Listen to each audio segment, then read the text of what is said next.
halkani waa qubanaha TV ku soo dhawaada barnaamijyadeena xilligan qodobada aad ku daawan doontaan waxa ka mid noqonaya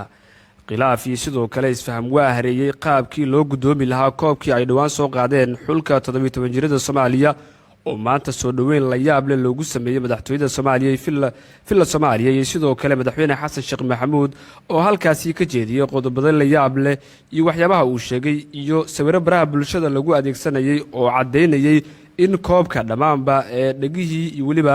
geesihii uu lahaa dhamaanba laga jaray iyo xogaha ka dambeeyay mas'uuliyiin isku qabsaday cidda koobka gudoonayso iyo si qaab qabiila oo loo wajahay koobka ay soo qaadeen dhalinyarada Soomaaliyeed xogii ugu dambeeyay filla Soomaaliya laga helayo iyo madaxweyne Xasan Sheekh Maxamuud oo qaaday tallaabo la yaab leh ayaan idin soo gudbin doonaa xogaha kalena waxa ka mid ah xukuumadda Soomaaliya oo u yeertay dhammaan ganacsadayaasha Muqdisho sidoo kalena waxa ay u hanjabtay dagaalamayaasha Al-Shabaab sidoo kalena waxa ay dhamaanba ay jareen lacagihii la siin jiray dagaalamayaashaasi iyo xogay ugu dambeeyay ganacsado waaweyn oo magaalada Muqdisho isaga baxayo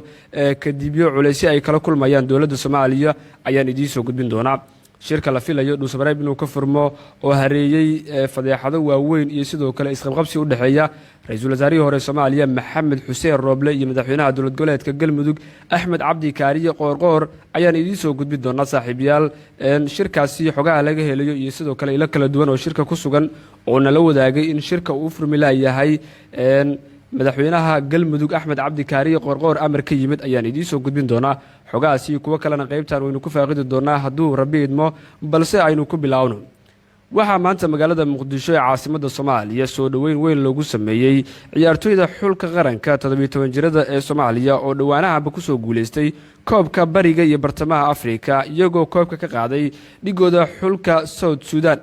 magaalada Muqdisho markii ay soo gaareen garoonka cadana lagu soo dhaweeyay waxa loo sii galbiyay filla Soomaaliya oo ah madaxtooyada qaranka halkaasi oo madaxweyne Xasan Sheekh Maxamuud uu ciyaartoyda iyo sidoo kale tababarayaasha iyo fuuda kala duwan ee la socotay uu kulan weyn kula qaatay sidoo kalena madaxweyne Xasan Sheekh Maxamuud waxa uu kala hadlay arinta keentay in koobkii ay soo qaadeen Soomaaliya lagu dhagdhago sidoo kalena loo isticmaalo qaab qabiil isagoo oo sheegay in mas'uuliyiintii ka dambeysay arintani uu ka qaadi doono tallaabo rasmi ah sidoo kalena arintani waxay saameyn weyn ku leedahay khilaaf u dhaxeeyay wasiirka ciyaaraha iyo sidoo kale gudoomiyaha xiriirka kubadda cagta Soomaaliyeed oo iyagu qudhooda isku qabsaday qaabka loo wajahayo iyo sidoo kale soo dhaweynta xilli la rumaysan yahay in intii ay ku sugnaayeen dalka Itoobiya oo dhankooda uu hareeyay khilaafi waaweyn oo laga qariyay dhammaan balaha bulshada in lagu baayo sidoo kalena bal maanta ayay soo ifbaxday khilaafka u dhaxeeya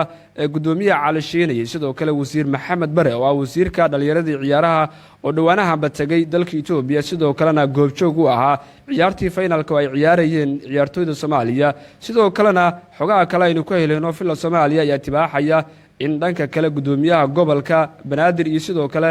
mas'uuliyiin kale oo ka tirsan dawladda Soomaaliya ee dhankoodu ay la safteen gudoomiyaha xiriirka kubadda cagta Soomaaliya sidoo kalena madaxweyne Xasan Sheekh Maxamuud waxay u gudbiyeen arin uu sameeyay wasiirka dhalinyarada ciyaaraha Maxamed Bare Maxamuud oo dabcan bala sheegay in dhawaanahanba uu khilaaf kala dhaxeeyo gudoomiyaha xiriirka kubadda cagta Soomaaliyeed Cali Shiine markaan hadii eegno xukuumadda Soomaaliya waxay amaro waaweyn duligtay ganacsatada Soomaaliyeed iyagoo sheegay in dhawaanahanba ay dagaal kula jireen dagaalamayaasha Al-Shabaab sidoo kalena dagaalka lagula jiro Al-Shabaab ee kan hubka loo adeegsanayo uu rasaaruhu sheegay inuu ka dareeyay midka lagu cunuqabataynayo waxa uu sidoo kale rasaaruhu sheegay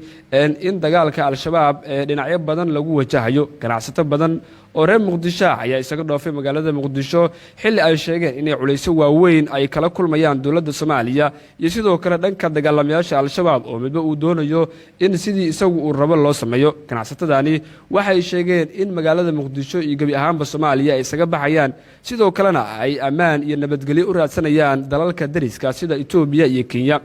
ra'iisul wasaare Xamse Cabdi Bare ayaa arintani waxa uu ku sheegay TV-ga Al-Carabiya xilli uu ku sugnaa magaalada Addis Ababa ee dalka Itoobiya sidoo kalena waxa uu maanta tagay magaalada Jigjiga ee caasimadda dowladdeegaanka Soomaalida halkaasi oo ciidamada joogaan iyo sidoo kale kuwaas ugu jira Soomaalida iyo Itoobiyaanka uu sheegay in dhinacooda ay ka soo galaan dagaalka lagula jiro Al-Shabaab sidoo kalena ra'iisul wasaaraha dalka Itoobiya Abiy Ahmed waxa uu ka codsaday intuu joogay magaalada Addis Ababa oo uu ka qayb galay shirka Tana Forum oo looga hadlayay ammaanka qaaradda Afrika in ay siiyaan dalka Soomaaliya ciidamo ay kula dagaalamaan dagaalamayaasha Al-Shabaab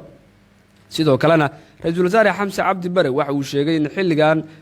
dagaaladii iyo sidoo kale howlgalladii ugu fiicnaa ee looga xoreynayo deegaanada ay haystaan dagaalamayaasha al-shabaab ay ka socdaan gobollada dalka. waxa uu sidoo kale bogaadiyey dagaalada xilligan ka soconaya gobolka hiiraan oo uu sheegay inuu yahay gobolka keliya ay iska caabinaya, sidoo kalena deegaano aad u fara badan ka qabsaday dagaalamayaasha al-shabaab. sidoo kalena waxa uu fariin la yaab leh u diray ciidamada macawisleyda iyo kuwa dowladda Soomaaliya uu ku bogaadiyey dagaalka rasmiga iyo sidoo kale ay kula jiraan dagaalamayaasha al-shabaab.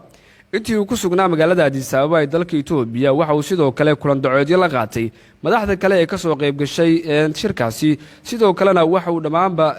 u jeediyey khudbad la yaab leh oo uu ku sheegay in Soomaalidu ay ka adkaan doonaan dagaalamayaasha al-shabaab oo uu sheegay in hal sano gudahooda lagu soo afjarayo dagaalada ka socdana lagu sii bogaadinayo. sidoo kalena waxa uu amba qaaday ama sidoo kale uu sheegay in madaxweynaha Soomaaliya Xasan Sheekh Maxamuud hadalkiisa laga dhameyn doono ee ahaa in hal sano lagu xoreyn doono guud ahaan Soomaaliya.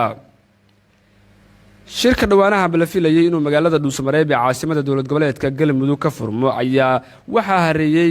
qalalaasi sidoo kale isqabqabsi u dhaxeeya madaxdii ka dhooftay magaalada Muqdisho ee maalinimadii shalay gaaray magaalada Dhuusamareeb ee caasimada dowlad goboleedka Galmudug. madaxweynaha dowlad goboleedka Galmudug Axmed Cabdi Kaariye Qoorqoor iyo sidoo kale ra-iisul wasaarihii hore Soomaaliya Maxamed Xuseen Rooble ayaa isku fahmi waayay qaabka loo wajahayo shirka la filayo inuu ka furmo magaalada Dhuusamareeb ee caasimada Galmudug. hogaamiyaha Galmudug Axmed Qoorqoor oo aragti ahaan kala duwanaayeen ra-iisul wasaarihii hore Soomaaliya Maxamed Xuseen Rooble ayaa xilligani waxay isku hayaan qaabka loo wajahayo howlgallada la doonayo in looga xoreeyo dagaalamayaasha al-shabaab deegaanada Galmudug oo ay gacanta ku hayaan. sidoo kalena kulanka waxaa qayb ka ahaa madaxweynihii hore dowlad goboleedka Galmudug Cabdikariin Xuseen Guuleed iyo sidoo kale senataro xildhibaano iyo xubno kale oo siyaasiyiin ah oo magaalada Muqdisho ka raacay ra-iisul wasaarihii hore Soomaaliya Maxamed Xuseen Rooble. sidoo kalena arintani waxay salka ku haysaa khilaaf ka dhaxeeya Maxamed Xuseen Rooble iyo sidoo kale hogaamiyaha Galmudug Axmed Cabdi Kaariye Qoorqoor. sidoo kale Qoorqoor oo la sheegay inuu ishoristaag ku sameeyay howlgalladii la doonayay in lagu xoreeyo deegaanada dhaca bariga Galgaduud sidoo kale iyo deegaanada ama degmooyinka Ceelbuur iyo Galhareeri iyo Ceeldheere oo ciidamadii loo diyaariyay uu diiday inay dagaalka galaan. sidoo kalena waxaa la filayaa in xubno kale oo saraakiil ah oo magaalada Muqdisho ka tagay gaarana magaalada Dhuusamareeb ee caasimada dowlad goboleedka Galmudug in ay ku biiraan shirkaasi si ay khibradooda iyo sidoo kale kaalinta ay ka qaadan karaan howlgallada lagu xoreynayo deegaanada gacanta al-shabaab ku jiro ee deegaanada maamulka Galmudug. Maxamed Xuseen Rooble iyo sidoo kale hogaamiyaasha kale ee halkaasi ku sugan waxay diyaariyeen ciidamo aad u tiro badan oo ay sheegeen inay u adeegsanayaan dagaalada al-shabaab. sidoo kalena ciidamo ayaa la filayaa inay ka soo baxaan magaalada Gaalkacyo ee gobolka Mudug sidoo kalena si ay qayb uga noqdaan howlgallada